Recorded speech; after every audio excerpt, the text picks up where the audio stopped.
A história do tráfico negreiro é um lamento profundo, uma marcha triste que ecoa nas marés da história. As ondas que cruzavam o Atlântico carregavam, não só os navios, mas também o sofrimento de milhões de almas, arrancadas de sua terra natal, seus lares, seus familiares.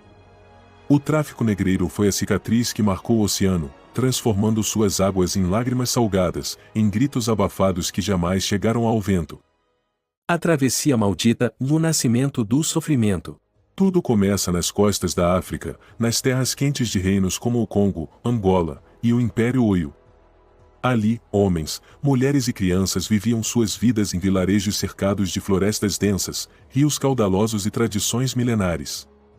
Suas comunidades, marcadas por ritmos, danças e uma conexão profunda com a natureza, foram brutalmente interrompidas. Os colonizadores europeus, como sombras, se infiltravam, financiando guerras entre tribos e utilizando-se de traições para capturar corpos como mercadoria. Ao serem acorrentados, os cativos eram conduzidos para os portos escravagistas, como Luanda e Uidá. Esses lugares, outrora de beleza selvagem, tornaram-se os pontos de partida para a mais terrível jornada. Nas praias, à beira do Oceano Atlântico, amontoados como mercadorias inertes, eram levados para as fortalezas de escravos de Elmina, Gorée e São Jorge da Mina, lugares onde o ar parecia mais pesado, impregnado de dor e despedidas. Os navios negreiros, chamados de otumbeiros, cruzavam o mar como verdadeiros túmulos flutuantes. Nomes de embarcações como São José Paquete África, Madre de Deus e Negreira tornaram-se sinônimos de sofrimento. No interior desses navios, que mais se pareciam com caixões, centenas de corpos eram empilhados lado a lado, com pouco espaço para respirar ou se mover. O cheiro do mar se misturava ao cheiro de morte, de doenças que consumiam os corpos enfraquecidos. O trajeto que ficou conhecido como Middle Passage era um corredor de dor sem fim. Nas tempestades que açoitaram o Atlântico, os gritos abafados por trovões e ventos fortes jamais seriam ouvidos. O comércio de escravos era frio, meticuloso e calculado. Homens fortes, mulheres jovens e crianças, considerados de uma boa qualidade, eram marcados como os mais valiosos. Mas, ao entrarem nos porões dos navios, todos perdiam sua identidade. Ali, não eram mais reis, guerreiros, mães ou crianças. Eram corpos acorrentados, marcados com ferro quente, destinados a terras estranhas, para uma vida de cativeiro. As semanas se arrastavam no mar, onde a fome era um companheiro constante. Alguns cativos, na extrema agonia de uma liberdade perdida, preferiam se lançar ao oceano, entregando-se ao abraço salgado das águas, em busca de uma paz que a superfície jamais lhes daria. Seus corpos eram engolidos pelo Atlântico, tornando um cemitério imenso e invisível. Aqueles que sobreviviam ao pesadelo chegavam ao Brasil, mas já não eram os mesmos. Suas almas estavam partidas, e o novo mundo que os aguardava era tão cruel quanto a travessia que haviam suportado. Ao desembarcarem nos portos de Salvador, Rio de Janeiro e Recife, eram expostos como mercadorias em praças e mercados, onde senhores de engenho e comerciantes se reuniam para decidir seus destinos.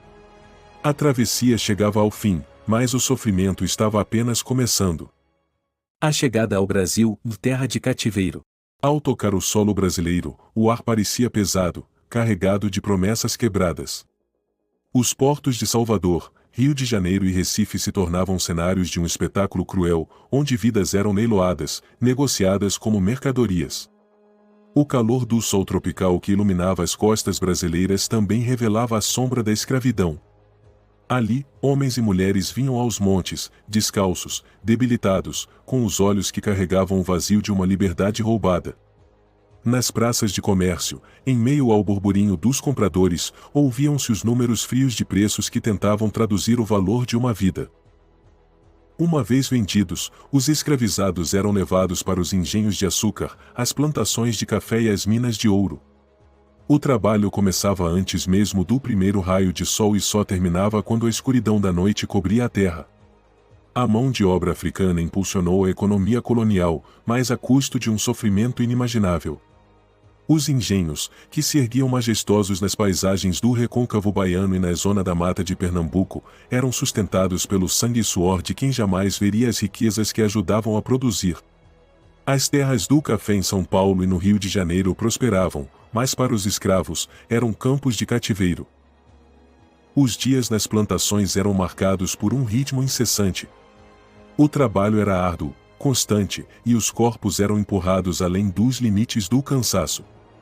Cada golpe de enxada, cada carga transportada, era uma batida de um tambor de dor. Sob o olhar vigilante dos feitores, que portavam um chicote como símbolo de poder e opressão, qualquer hesitação era punida com violência. O açoite rasgava a carne, mas também a alma, transformando a dor física em uma cicatriz invisível que jamais cicatrizaria. Nas minas, como nas de Minas Gerais, o ambiente era ainda mais opressor. Em galerias escuras e sufocantes, os escravizados extraíam ouro que tornaria o Brasil uma colônia ainda mais valiosa. Mas para eles, as riquezas não passavam de poeira dourada que se esvaía por entre os dedos.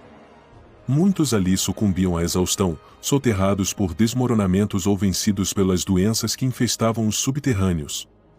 A morte, nesses lugares, era uma presença constante, quase um alívio. As noites não traziam descanso. Nas senzalas, pequenas e insalubres, os escravizados se amontoavam, compartilhando espaços apertados e o peso de uma vida sem liberdade. O silêncio da noite era cortado por sussurros de saudade, de uma terra que havia ficado para trás e de famílias desfeitas. Mães choravam por seus filhos vendidos, homens lamentavam seus lares perdidos, e crianças, nascidas em cativeiro, jamais conheceriam outra realidade. No entanto, mesmo nas profundezas da dor, ainda havia uma centelha de esperança. Nos cantos sussurrados, nas histórias contadas de geração em geração, e nas danças escondidas nas sombras, a cultura africana resistia, tecendo laços que o cativeiro jamais conseguiria destruir. A vida dos escravizados no Brasil era um ciclo de trabalho e castigo, onde o sol nascia e se punha sem trazer mudanças. Mas, em meio a essa brutalidade, havia algo que os senhores não podiam roubar: da dignidade silenciosa de quem, mesmo na servidão, carregava em si a força de uma ancestralidade que resistia ao esquecimento. A terra de cativeiro, construída com as mãos dos escravizados, também se tornaria palco de resistência, onde o espírito humano encontraria, mesmo nas correntes, uma forma de sobreviver. Resistência na escuridão do espírito inquebrável. Apesar de toda a crueldade e da opressão esmagadora, havia uma força invisível e silenciosa que resistia. Nas senzalas, entre as paredes de barro e madeira, algo mais forte que o açoite crescia, a chama da resistência. Os escravizados, mesmo sob o jugo dos senhores, mantinham viva a memória de sua terra natal, de suas tradições, de sua identidade. As correntes podiam prender seus corpos, mas jamais acorrentariam suas almas. Nas noites escuras, quando o silêncio dominava as plantações e os engenhos, os tambores, em segredo, começavam a bater. O ritmo forte e cadenciado ecoava nas senzalas, como um pulsar coletivo que conectava os escravizados ao continente que haviam sido forçados a deixar para trás.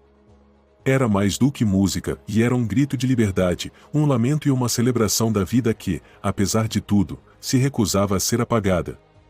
A cultura africana, com suas danças, cânticos e crenças, resistia no coração de cada escravizado. Os quilombos, símbolos maiores dessa resistência, surgiam como refúgios de liberdade. O mais famoso, o Quilombo dos Palmares, erguido nas profundezas das matas de Alagoas, tornou-se o coração pulsante dessa luta.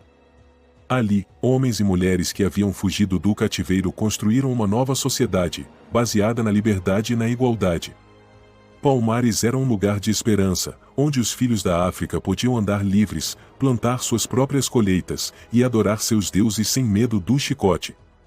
Liderados por Zumbi, o maior símbolo da resistência negra, Palmares resistiu por quase 100 anos contra as investidas das forças coloniais, que não aceitavam a ideia de uma sociedade livre em um mundo moldado pela escravidão. Zumbi se tornou o nome que ecoava nas florestas, nas senzalas e nos corações de todos aqueles que sonhavam com a liberdade.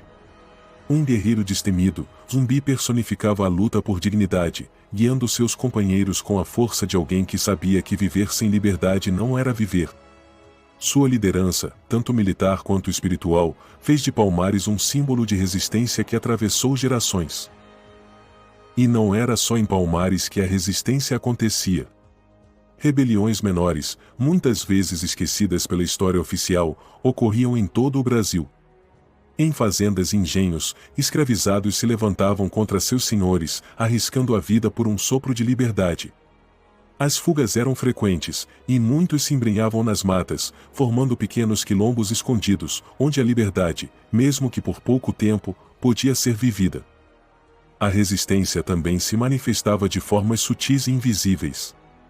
Na maneira como os escravizados mantinham suas tradições africanas, disfarçando suas crenças nas figuras dos santos católicos, praticando suas religiões em segredo, forjando uma fé que misturava o que lhes foi imposto com o que nunca abandonaram.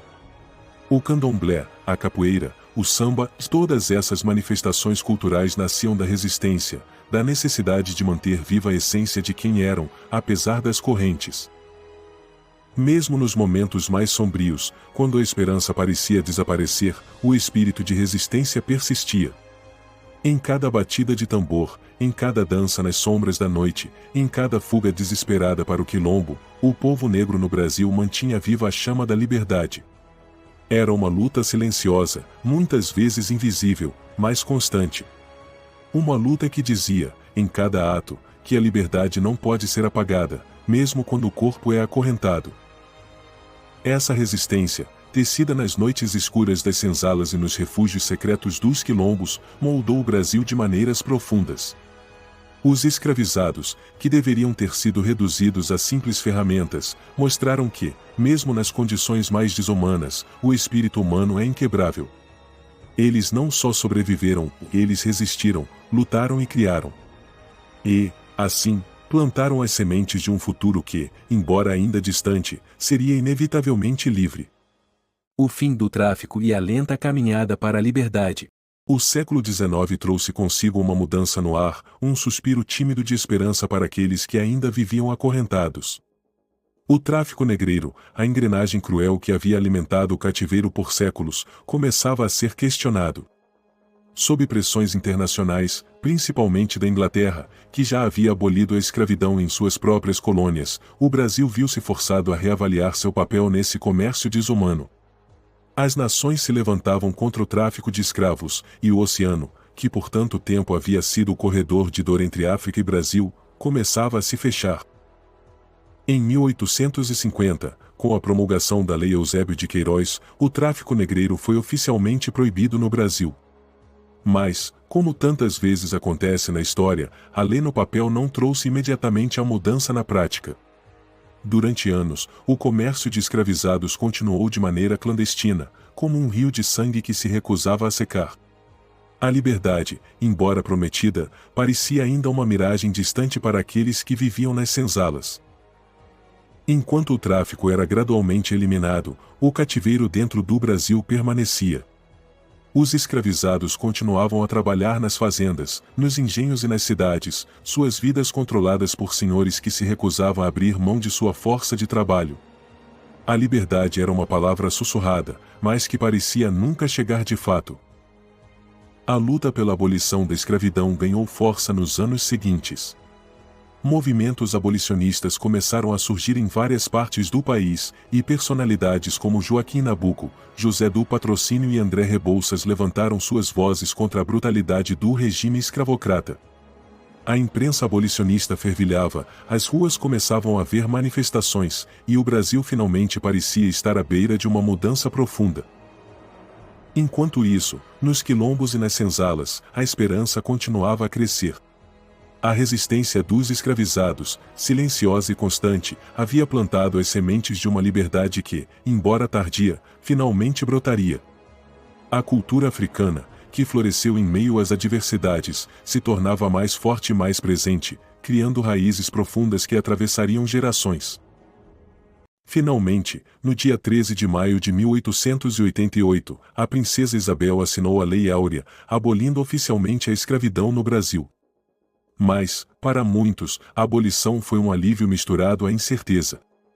A liberdade chegou sem reparação, sem terra, sem dignidade restaurada. Os milhões de negros libertos não receberam nada além de sua liberdade legal.